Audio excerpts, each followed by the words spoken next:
Colorado, welcome to Colorado. The first video of Colorado. We are in the Great Sand Dunes National Park, driving in. As you can see here, I'll try to show you once I have the chance.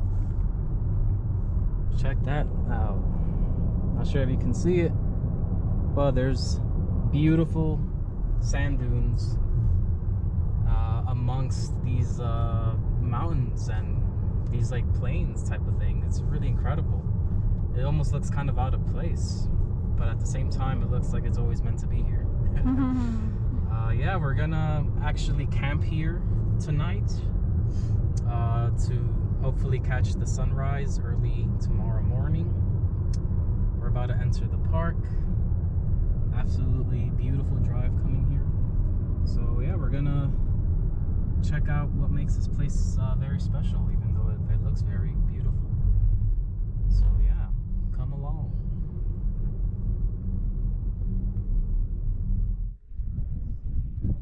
All right, check it out. There's some scary looking clouds approaching, but there's the sand dunes. So these sand dunes are flanked by the Sangre de Cristo Mountains on the east and the San Juan Mountains on the west. And I guess the erosion of both mountain ranges from the different winds collide into right here where we are currently. Yeah, so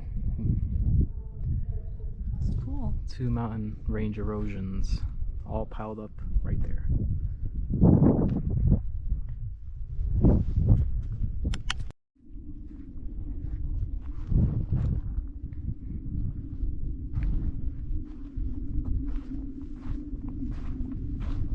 These are, I believe, some of the tallest sand dunes of the country. Correct me if I'm wrong. Yeah, so these are the tallest, and the one and a very beautiful desert we went to in New Mexico, the white sand dunes. I think that's the only white sand national park. This one, the sand here isn't white, but it is, I think, the tallest of the country. So if you want to see some really awe-inspiring ranges like this is your place. We still got snow up on the mountains up here in Colorado, and today is May, mid-May. There's still ice up there and snow. To me, that's pretty interesting, because you have this contrast of plains,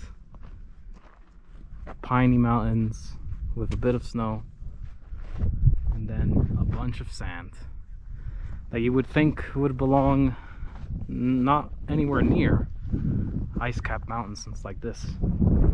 And then you also have, you know, your typical little desert plants here, succulents and other types of sagebrush and other things you might find in Texas and New Mexico. Really interesting place.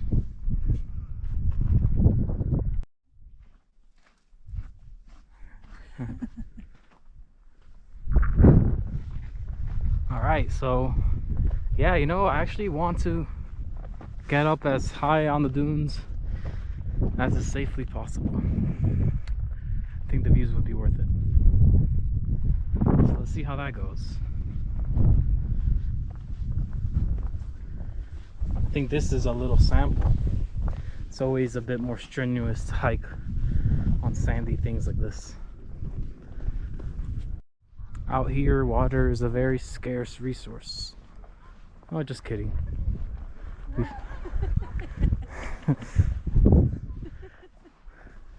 We have to make every drop count. Oh, just kidding. There's a This is, river?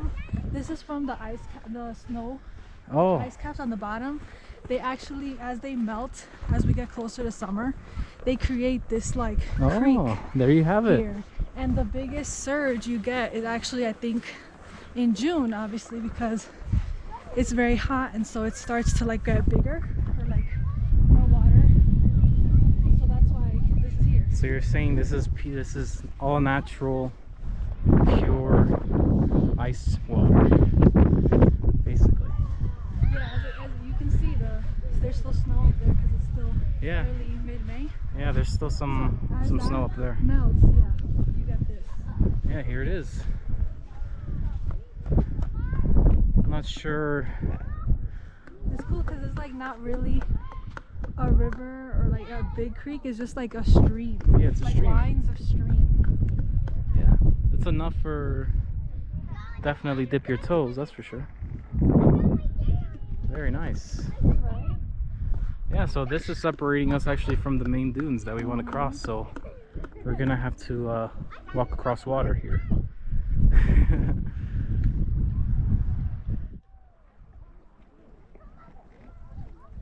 All natural glacier water. Ice mountaintop water. So nice. It's warmer here.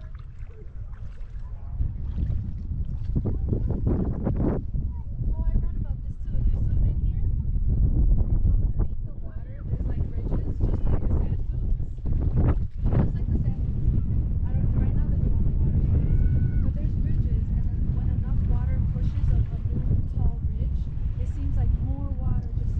Look right here. You can see. Yeah, there's a lot of ridges, yeah. Yeah. We've arrived finally. We crossed the. We crossed the mighty river. And now we're at the base of the dunes. So beautiful. It's very nice, right? Such a clash of environments and elements.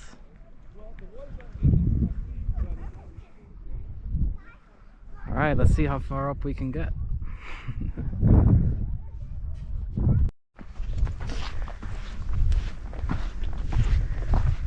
How are you doing so far?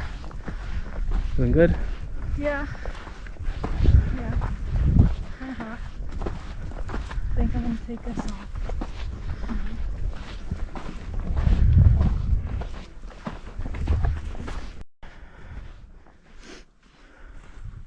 All the way from the visitor center, that brown looking building.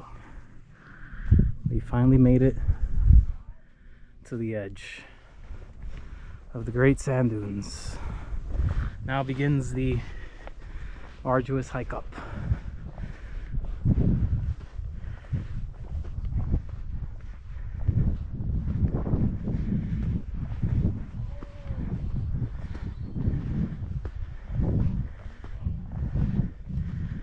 Here's already here a steep drop off.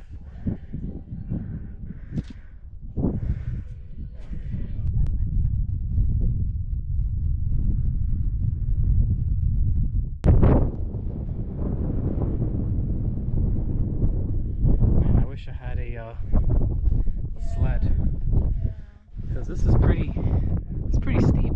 But I would do this. Like it's nice height enough.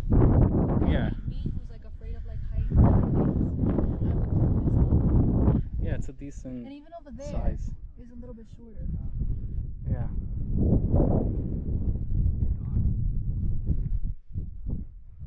Beautiful place.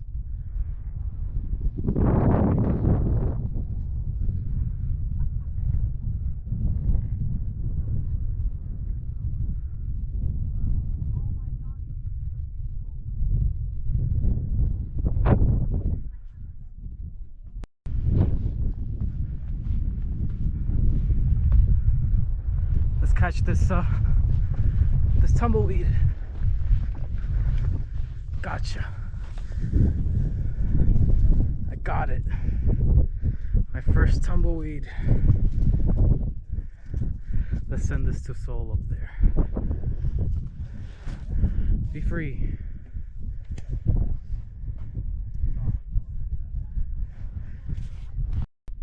Wow, so after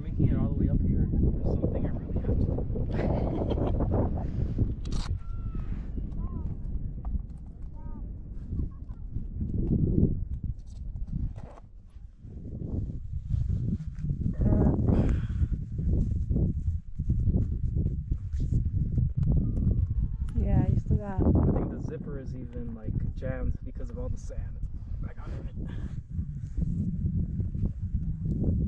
Oh my gosh. I had a whole lump in there. I had a whole dune in my boot. Wow, the wind is picking up. So much so where we got wind sand actually hurt. Real windy. It's time to get the hell out of here. Wind is moving straight on.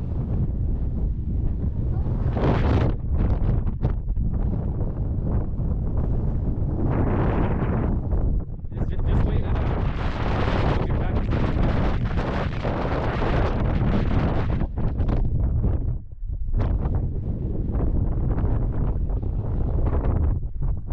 about this wind, how fast it's moving.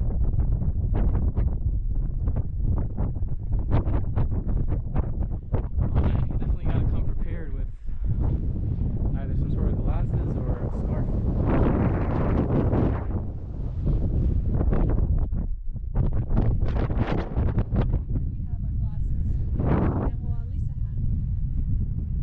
Yeah. Everyone's leaving. Everyone.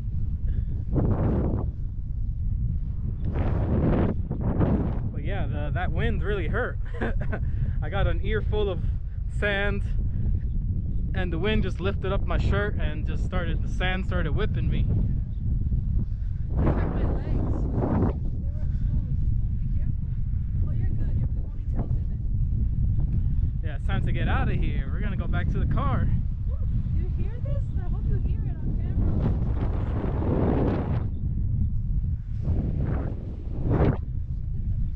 Over there. He's using his bag to cover his face. Yeah, so we got the view of the dunes right in front of us.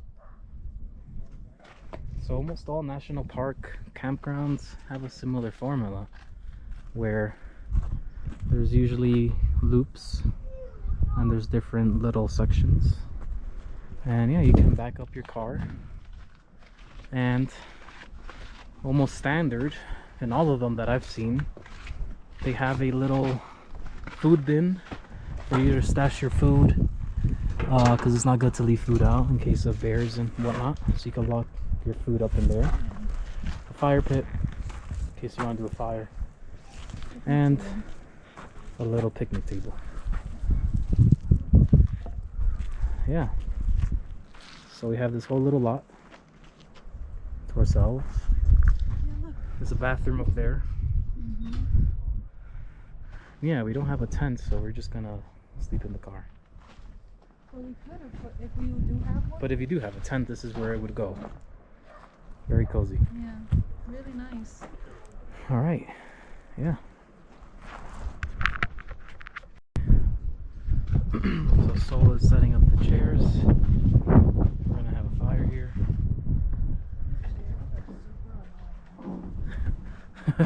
That's not how it goes. Well, I'm not gonna sit on that.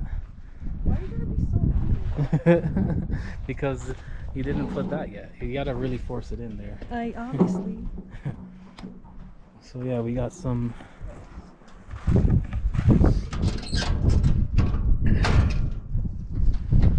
firewood from the local camp store.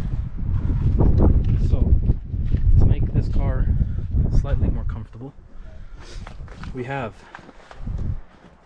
the seats down, a workout mat, a fluffy black blanket, and a inflatable like air mattress that you blow manually.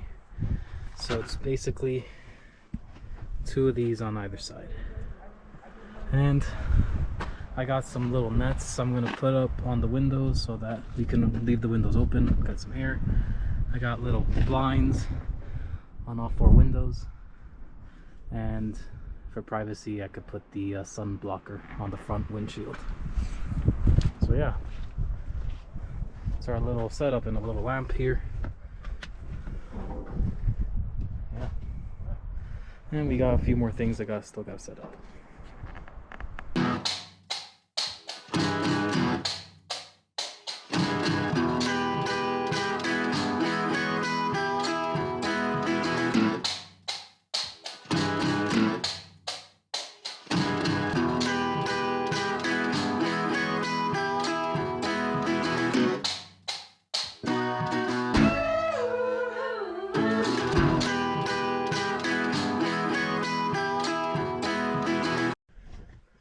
Here's the finished product. You got the sleeping bag and 2 inflatable air mattresses that you blow up through there. It's extra cushiony, nice and dark. It's dinner time.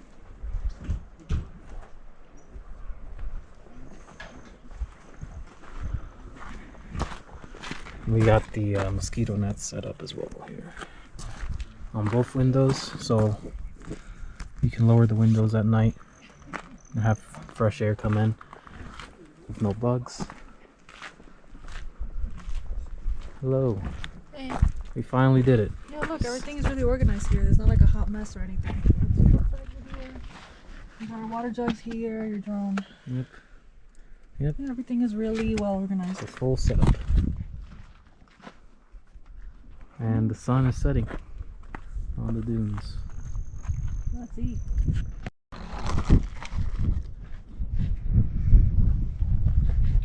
Finally got all set up. Enjoying some sandwiches. Sandwiches and coconut water. That's tonight's dinner. The sun is setting over there. Not this guy.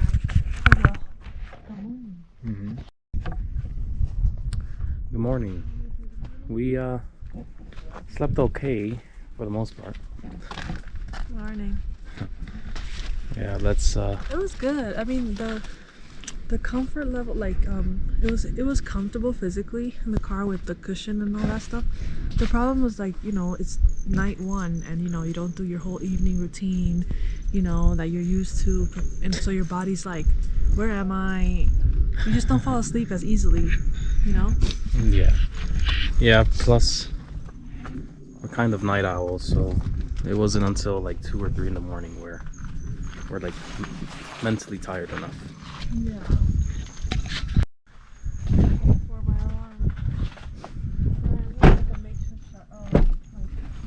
Enjoy. The fire will be waiting for you when you get back. Maybe. I don't have much wood left.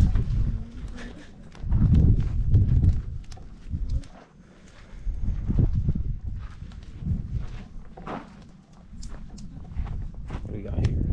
We got muffins, eggs, and of course, Starbucks. Hello again.